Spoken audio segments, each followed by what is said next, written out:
Chapitre 95 lu par Lionel Robert. Des seconds conseils que donna Don Quichotte à Sancho Panza. Qui aurait entendu les précédents propos de Don Quichotte sans le prendre pour un homme très sage, et non moins bien intentionné. Mais comme on l'a dit maintes et maintes fois dans le cours de cette histoire, il ne perdait la tête que lorsqu'on touchait à la chevalerie, montrant sur tous les autres sujets une intelligence claire et facile, de manière qu'à chaque pas de ses œuvres discréditait son jugement, et son jugement démentait ses œuvres. Mais dans les seconds avis qu'il donna à Sancho, il montra une grâce parfaite et porta au plus haut degré son esprit et sa folie. Sancho l'écoutait avec une extrême attention, et faisait tous ses efforts pour conserver de tels conseils dans sa mémoire, comme un homme bien résolu à les suivre, et à mener à bon terme, par leurs moyens, l'enfantement de son gouvernement. Don Quichotte poursuivit de la sorte. En ce qui touche la manière dont tu dois gouverner ta personne et ta maison, Sancho, la première chose que je te recommande, c'est d'être propre, et de te couper les ongles, au lieu de les laisser pousser ainsi que certaines personnes qui s'imaginent dans leur ignorance que de grands ongles embellissent les mains, comme si cette allonge qu'ils se gardent bien de couper pouvait s'appeler ongle, tandis que ce sont des griffes d'épervier mangeurs de lézards, sales et révoltants abus. Ne parais jamais, Sancho, avec les vêtements débraillés et en désordre. C'est le signe d'un esprit lâche et fainéant, à moins toutefois que cette négligence dans le vêtement ne cache une fourberie calculée comme on le pensa de Jules César. Tâte avec discrétion le pouls à ton office, pour savoir ce qu'il peut rendre, et s'il te permet de pouvoir donner des livrées à tes domestiques, donne-leur-en une propre et commode, plutôt que bizarre et brillante. Surtout partage-la entre tes valets et les pauvres. Je veux dire que si tu dois habiller 6 pages, tu en habilles 3, et 3 pauvres.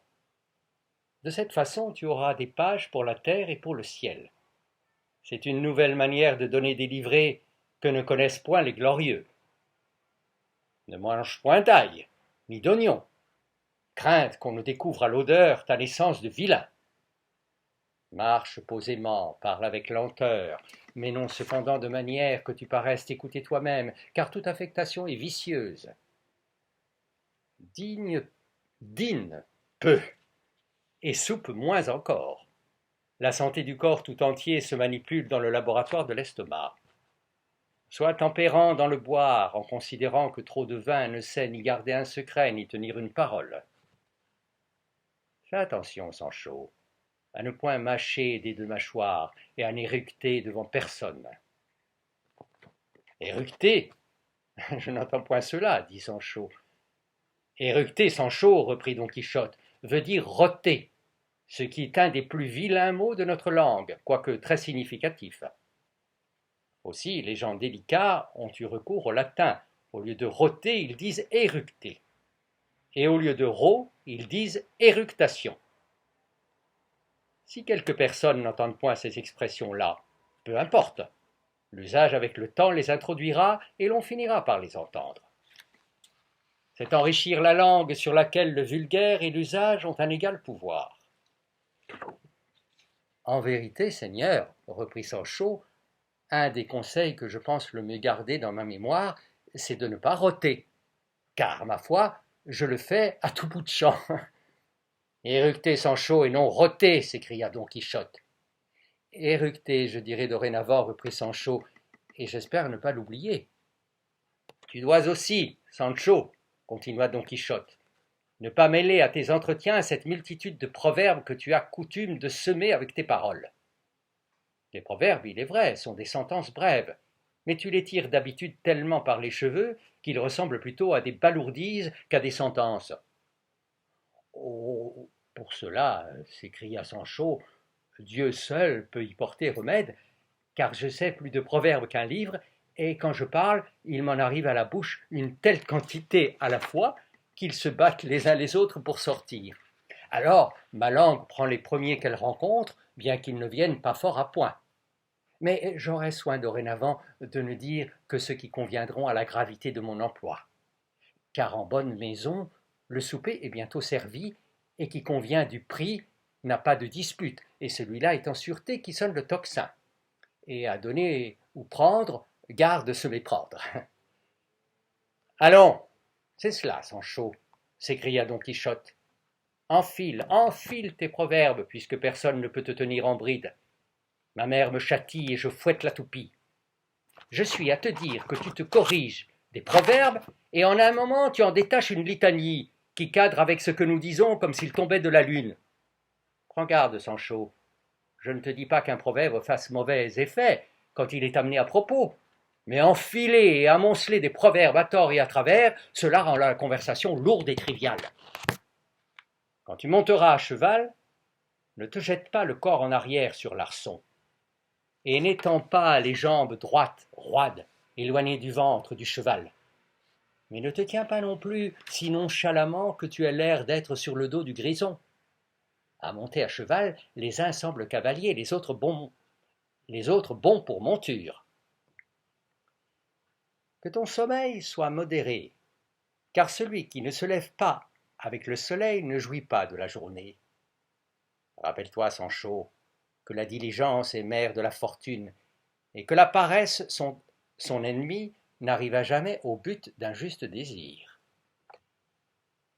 Je veux maintenant te donner un dernier conseil.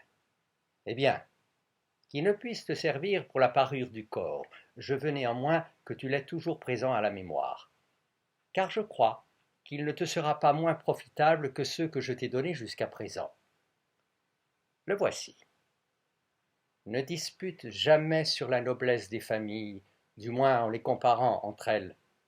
Forcément, parmi celles que l'on compare, l'une doit être préférée.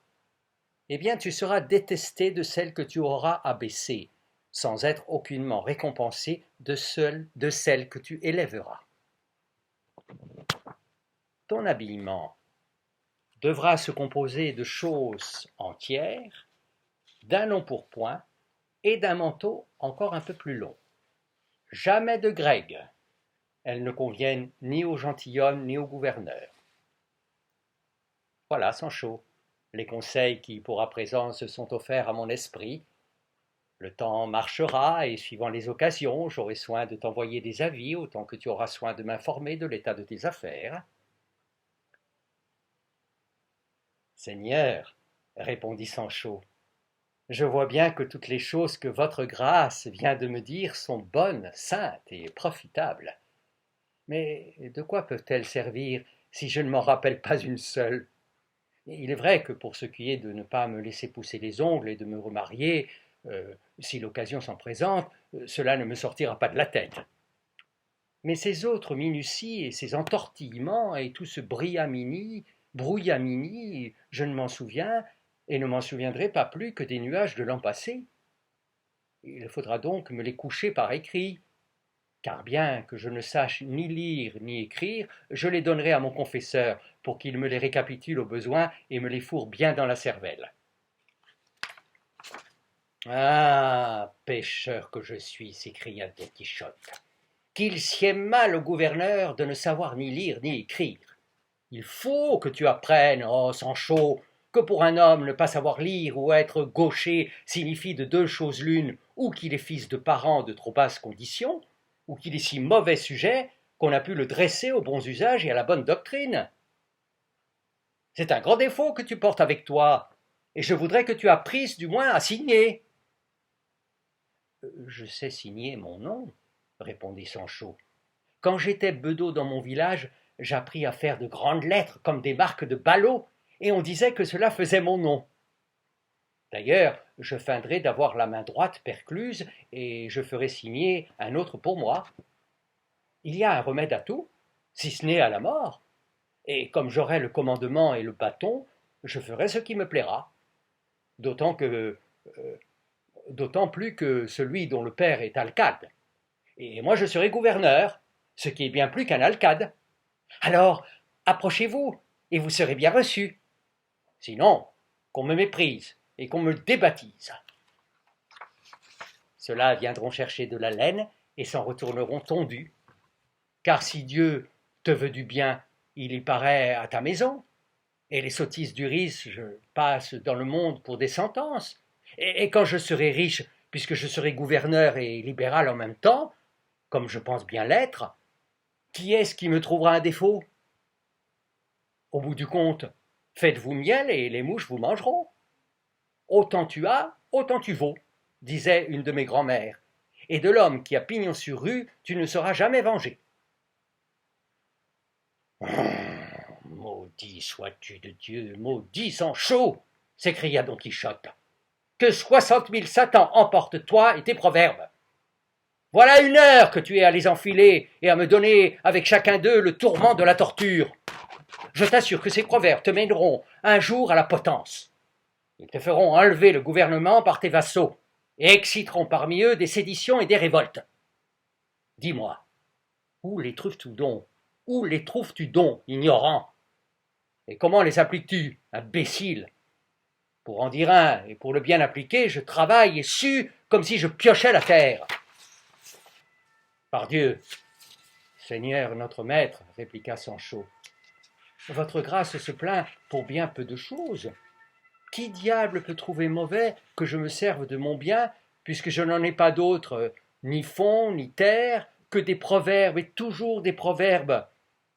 Maintenant, voilà qu'il m'en arrive 4 qui viennent à point nommé comme marée en carême. Mais je ne les dirai point, car pour être bon à se taire, c'est Sancho qu'on appelle. Ce Sancho-là, ce n'est pas toi, s'écria Don Quichotte. Si tu es bon, ce n'est pas pour te taire, mais pour mal parler et pour mal t'obstiner. Cependant, je voudrais savoir les 4 proverbes qui te venaient maintenant à la mémoire, si bien à point nommé. J'ai beau chercher dans la mienne, qui n'est pourtant pas mauvaise, il ne s'en présente aucun. Quel meilleur proverbe peut-il y avoir, dit Sancho, que ceci? Entre 2 dents mâchelières, ne mets jamais le doigt. Ah, sortez de chez moi, et que voulez-vous à ma femme? Il n'y a rien à répondre, et si la pierre donne contre la cruche, ou la cruche contre la pierre, tant pis pour la cruche. Tout cela vient à point nommé. Ils veulent dire que personne ne se prenne de querelle avec le gouverneur ou avec son chef, car il lui en cuira, comme à celui qui met le doigt entre 2 mâchelières, et quand même, ce ne serait pas des mâchelières pourvu que ce soit des dents, peu importe. De même à ce que dit le gouverneur, il n'y a rien à répliquer, pas plus qu'à sortez de chez moi et que voulez-vous à ma femme. Quant au sens de la pierre et de la cruche, un aveugle le verrait. Ainsi donc, il est nécessaire que celui qui voit le fétu dans l'œil du prochain voit la poutre dans son œil, afin qu'on ne dise pas de lui « la mort a peur du décapité ». Et votre grâce sait bien que le sot en sait plus long dans sa maison que le sage dans la maison d'autrui. Pour cela, non, Sancho, répondit Don Quichotte. Ni dans sa maison, ni dans celle d'autrui. Le sot ne sait rien, car sur la base de la sottise, on ne saurait élever aucun édifice d'esprit et de raison. Mais restons-en là, Sancho. Si tu gouvernes mal, à toi sera la faute, et à moi la honte. Ce qui me console, c'est que j'ai fait ce que je devais en te donnant des conseils avec tout le zèle et toute la discrétion qui me sont possibles. Ce faisant, je remplis mon devoir et ma promesse. Que Dieu te guide, Sancho, et te gouverne dans ton gouvernement. Puisse-t-il aussi me délivrer du scrupule qui me reste. Je crains vraiment que tu ne mettes toute l'île sans dessus-dessous, chose que je pourrais éviter en découvrant au duc qui tu es, en lui disant que toute cette épaisseur, toute cette grosse personne que tu fais, n'est autre qu'un sac rempli de proverbes et de malice. Seigneur, répliqua Sancho, s'il semble à votre grâce que je ne vaille rien pour ce gouvernement, je le lâche tout de suite, car j'aime mieux le bout de l'ongle de mon âme que mon corps tout entier. Et je vivrais aussi bien, Sancho tout court, avec du pain et un oignon, que Sancho gouverneur avec des chapons et des perdrix. D'ailleurs, quand on dort, tous les hommes sont égaux, grands et petits, riches et pauvres.